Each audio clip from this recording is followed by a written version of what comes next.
welcome to Legislative Update. I'm your host, John Bloomer. This week, we're going to give you an update on what's been happening in the Vermont legislature. I'll also give you a preview for what will be coming up over the next 10 or 15 days as the legislature is currently on a break during the town meeting week. So with that, we'll go into our first segment dealing with the week in review.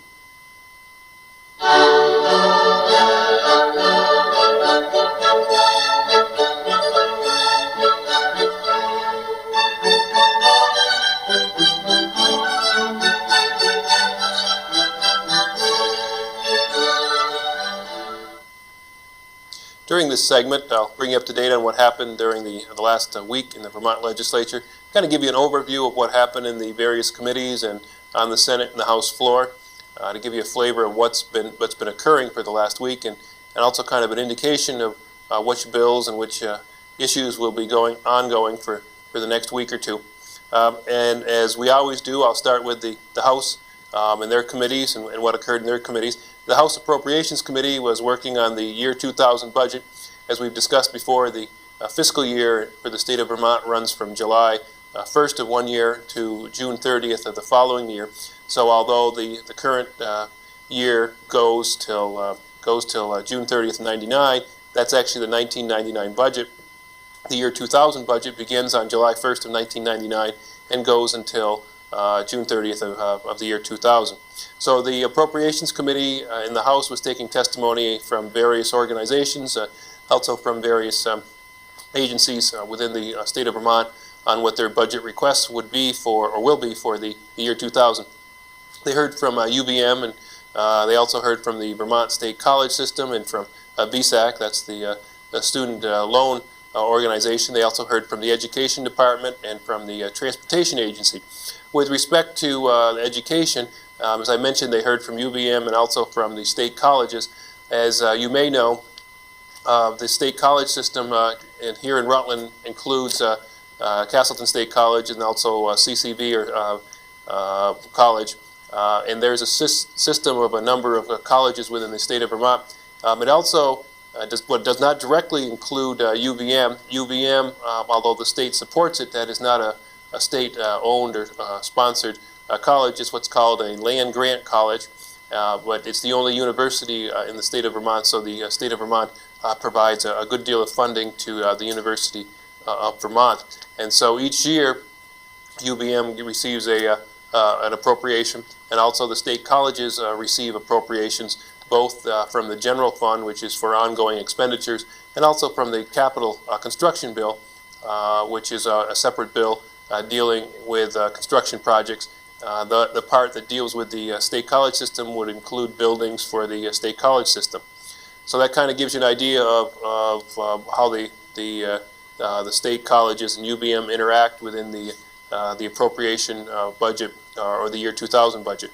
The House Commerce Committee worked most of the week hearing on electric restructuring. As we've discussed before, electric restructuring is an issue that's been mainly addressed so far in the House.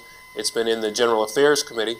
The Commerce Committee has a good deal of oversight on that piece of legislation or that issue in the past and will before anything comes out of the House. So they were receiving a briefing from members of the General Affairs Committee and also from a number of different organizations, including electric utilities and administrative agencies regarding the issue. They also heard on what's called a CAPCO bill, that's H113. CAPCO deals with investments in new startup businesses here in the state of Vermont. The House Education Committee worked on the year 2000 budget. As I mentioned earlier, the Appropriations Committee was working on education issues, and the Education Committee in the House also did. They heard from UVM, the state college system, and they worked on parts of the budget dealing with education, and they will usually make a recommendation to the Appropriation Committee on education budgets. The House Fish and Wildlife and Water Committee worked on H130. As you will recall, that's the Budget Adjustment Act, which we've talked about quite a bit over the last few weeks. Budget Adjustment Act takes the current fiscal year budget, and then halfway through it, when we go back in January, after 6 months are up, we make adjustments to the budget. In the Budget Adjustment Act for the 1999 fiscal year, there's a purchase of champion land up in the Northeast Kingdom. The Fish and Wildlife Committee in the House did extensive work on that issue, and as we will talk about later, the Senate passed a version of the Budget Adjustment Act, and so the Fish and Wildlife and Water Committee in the House was taking hearings on the changes that the Senate made. They also took hearing or testimony on H-155, which is an immunity from liability for certain gun manufacturers, and they worked on that bill. The House Government Affairs Committee continued its work on electric restructuring, worked through a number of different drafts regarding a bill. As we've discussed before, bills are introduced in the House and the Senate. If they are introduced in the House, they're an H bill, and then they have a number. If they're introduced in the Senate, they're an S bill with a number. Usually, or typically, those bills are introduced by members of either the Senate or the House, and they have sponsors. There's a lead sponsor who would be the first name listed, and then a number of other individuals who are also sponsoring the legislation. With the electric restructuring bill, there's not a particular bill or sponsor. It's what's called a committee bill. A committee of either the House or the Senate can introduce a bill or proposed legislation as a committee. And so the electric restructuring bill is being worked on in the General Affairs Committee. And when it's finally introduced, once they've kind of worked on the various issues and the parameters within the bill, they'll introduce that bill as a committee bill, and then it'll go through, be voted on, and be referred back to the General Affairs Committee. They would then vote on it, and it would go to any other necessary committees. The House Government Operations Committee worked on H-124, that's the teacher retirement bill. They also worked on E-911. They also worked on a bill regarding compensation for study for county clerks, and they worked on the Department of Corrections and furloughs in the number of positions. Some places within the state of Vermont, a number of inmates or convicted individuals are put on furlough. In some places in the state, there's not 24-hour coverage for the individuals who've been released on furlough. So the House Committee on Government Operations is looking into that issue and attempting to address it. The House Health and Welfare Committee worked on mainly the budget this past week. Once again, like the Education Committee, they give a proposal or a recommendation to the overall Appropriation Committee. And they worked on the Department of Social Welfare budget. They worked on the Social and Rehabilitation Services budget, that's the SRS budget. And they also heard from other organizations, including the Council of Vermont Elders, dealing with elder issues. The House Institutions Committee worked on the capital construction bill. As we've discussed before, there are generally speaking three budgets. There's the general appropriation bill for each fiscal year. There's also the capital construction bill, which deals with the issues of building and bonding. There are certain projects the state undertakes, and for that money or for the construction of those projects, the state bonds money and then pays back the money on the bonds over a term of years. That's because usually it involves purchases or buildings, building of buildings or large structures, and so that's why it's called a capital construction. It's like any kind of a fixed investment. And then the last budget that's dealt with is the transportation budget, which deals with our roads, bridges, paving, etc. The House Judiciary Committee worked on a number of bills. They worked on H-169. That's the Farm Employee Housing Eviction Bill. As you may have heard, there is some concern over housing provided by farmers when a farmhand is provided housing and then quits or decides to no longer work for the farm. What's the procedure that the farmer can use to evict that person from a farmhouse? They also worked on H-66, which is the video surveillance bill. As you will recall, about a year ago, there was a Supreme Court opinion which permitted police video surveillances on private property. That bill attempts to address that issue.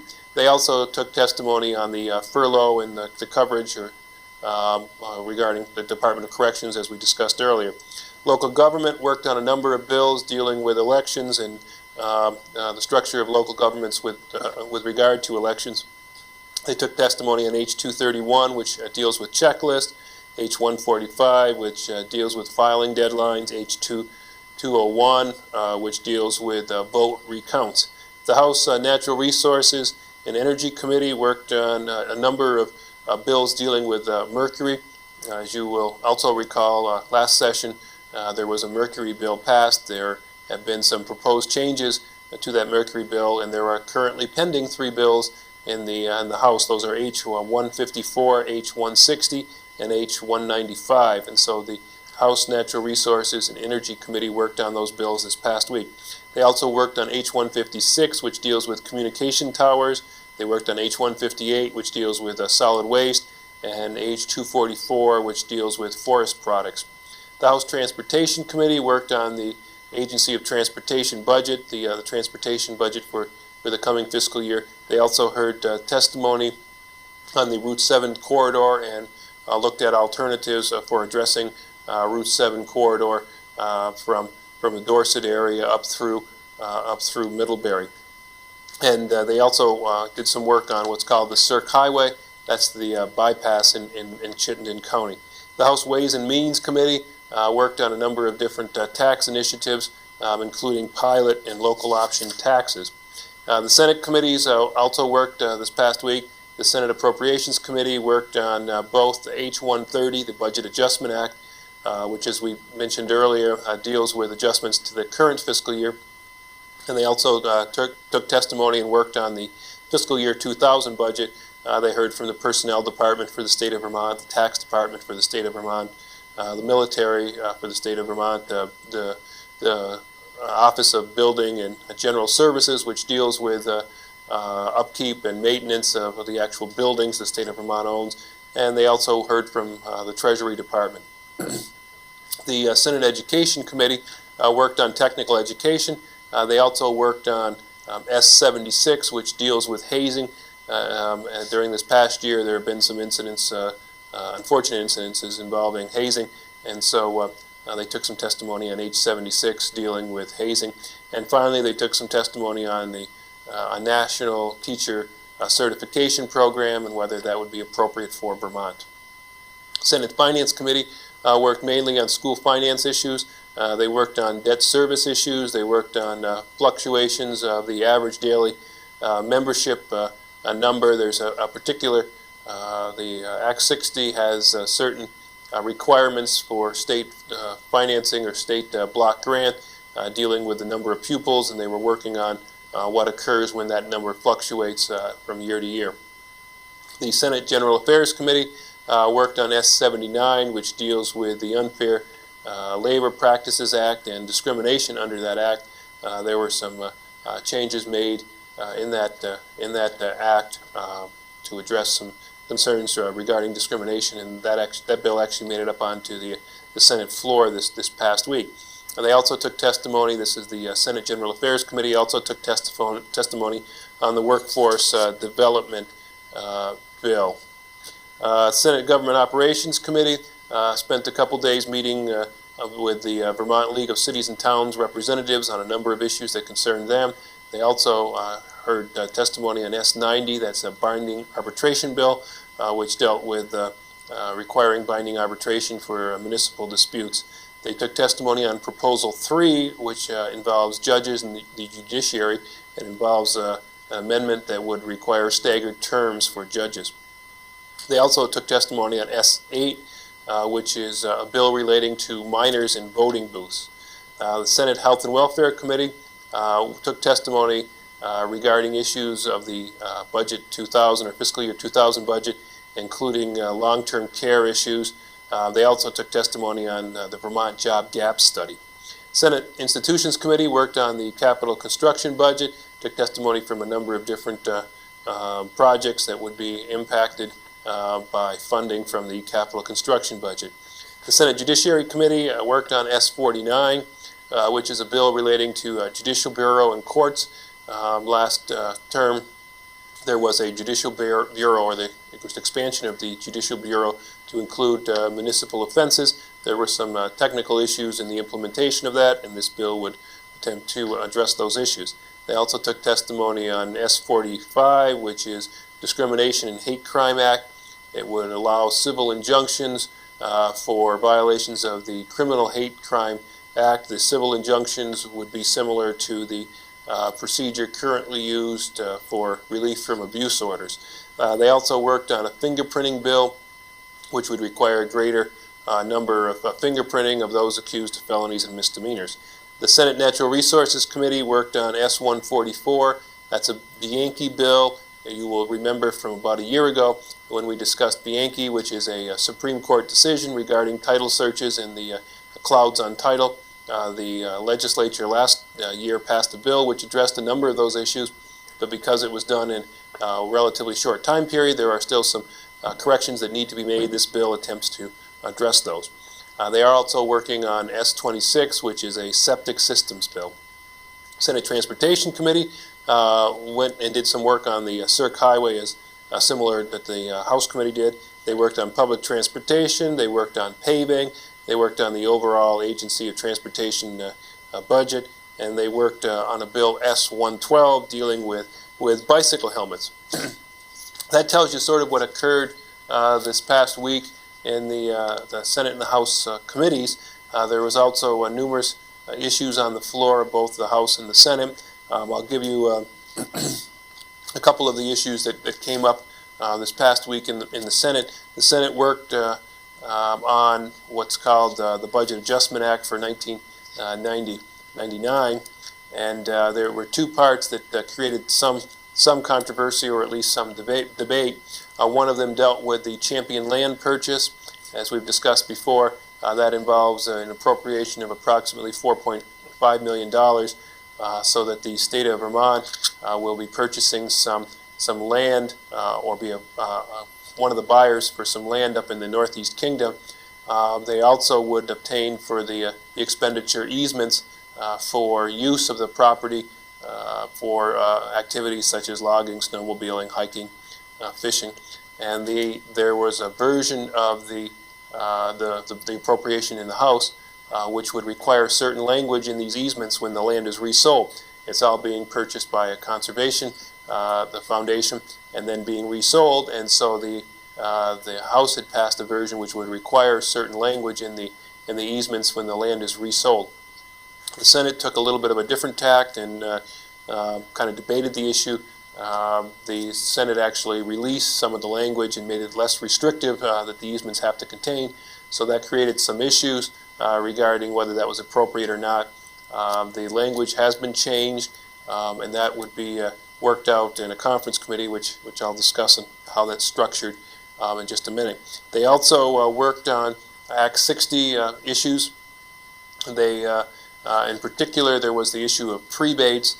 For a number of years, there was a rebate of property taxes you paid. When Act 60 was passed, the system began a system of prebates where you received a check from the state of Vermont before you had to pay your taxes, and then you could use those funds to assist you in paying your real estate taxes.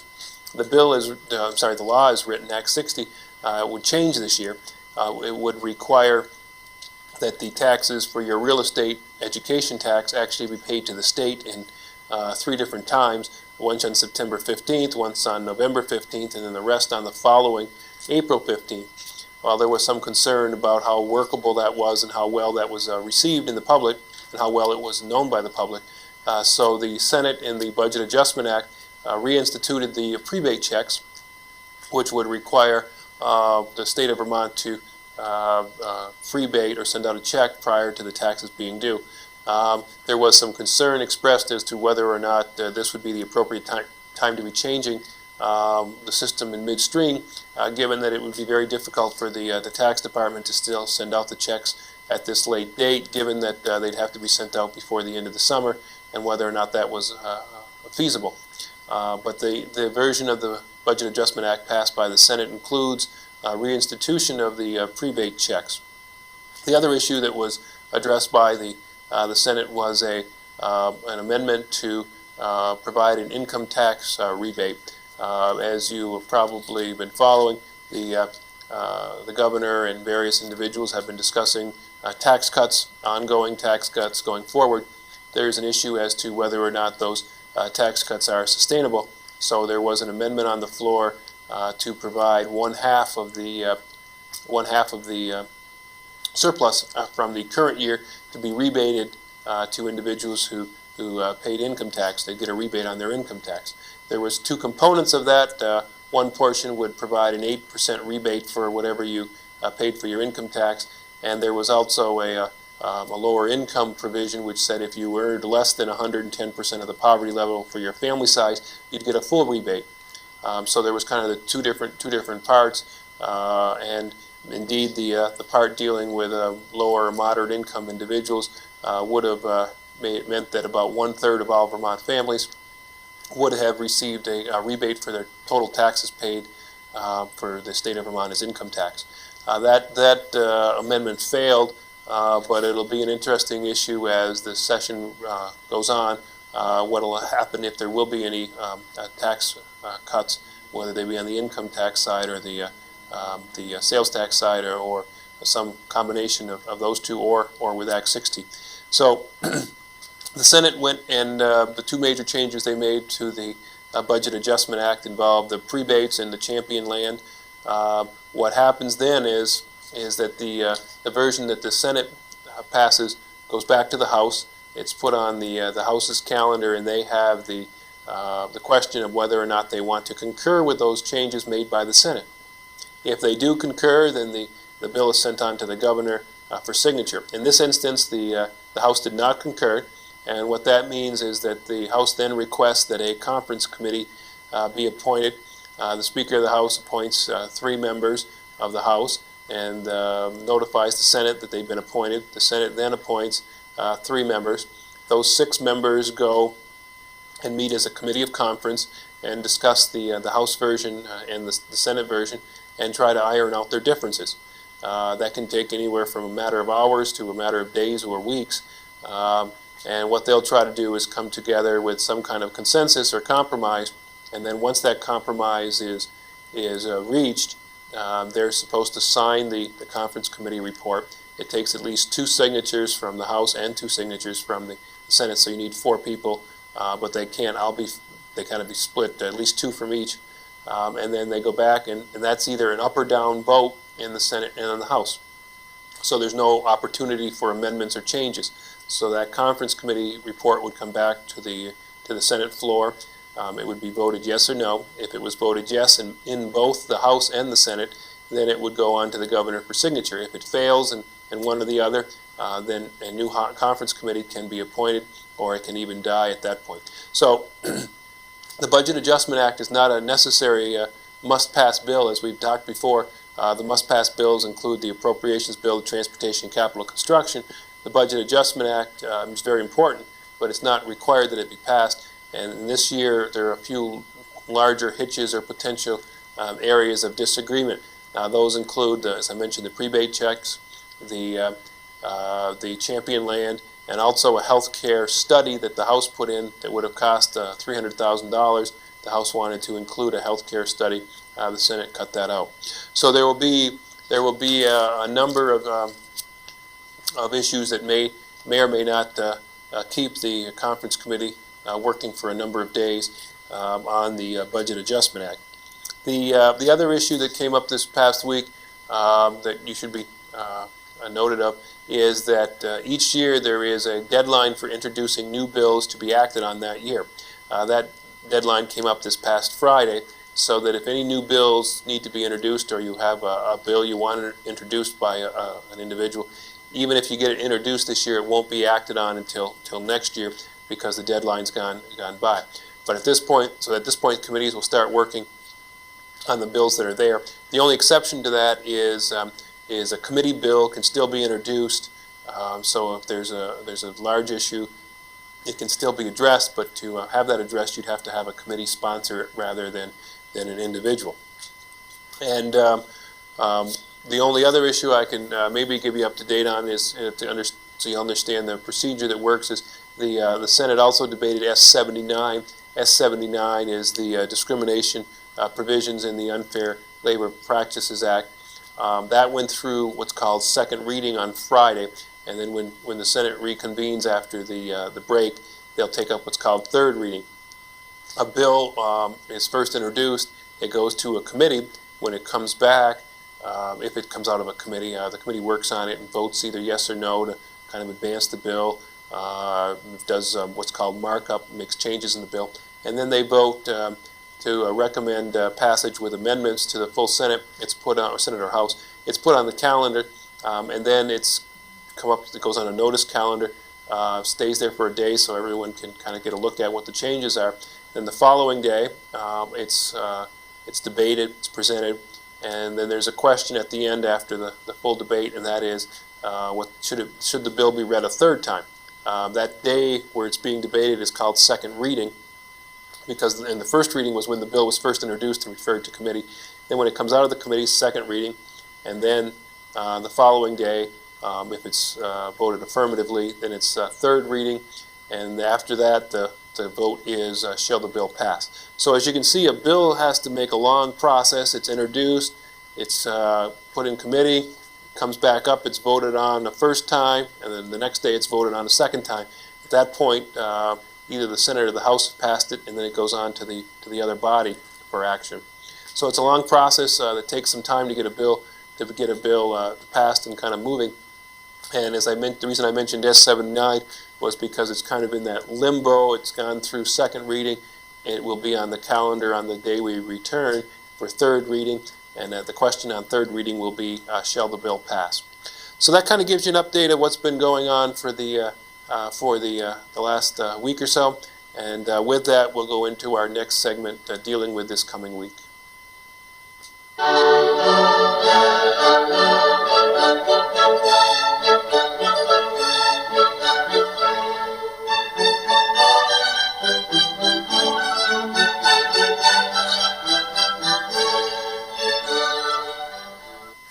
During this segment, I'll try to give you kind of a heads up on what will be occurring over the next week. And luckily, considering we don't have a lot of time, there's not really a lot coming up. This session is on a kind of a sabbatical or a time off during the town meeting week. All of your legislators are in town. Make sure you contact them with regarding whatever bills you have an interest in. Let them know where you stand. I can tell you that every one of your legislators value your opinion immensely and want to make sure they understand what your opinions are and what you believe they should be doing up there. Also, what we will be doing that week we come back, we'll be working on the Budget Adjustment Act and also the budget itself, including revisions to Act 60 and potentially a tax cut. So we'll be addressing those issues during our next couple shows. So with that, we'll go into our final segment. As always, it's been a pleasure to have this time to talk with you and tell you what's been going on in Montpelier and giving you a heads up of what will be coming up. I enjoy our time together, and I appreciate your taking the time to listen. Also, I want to make sure that you let us know so that we can listen to what your opinions are. Please do contact us. It's very important that we have your input. We're up there trying to do our best for what your concerns are and for the Rutland County area and the state of Vermont. So with that, until next time, God bless.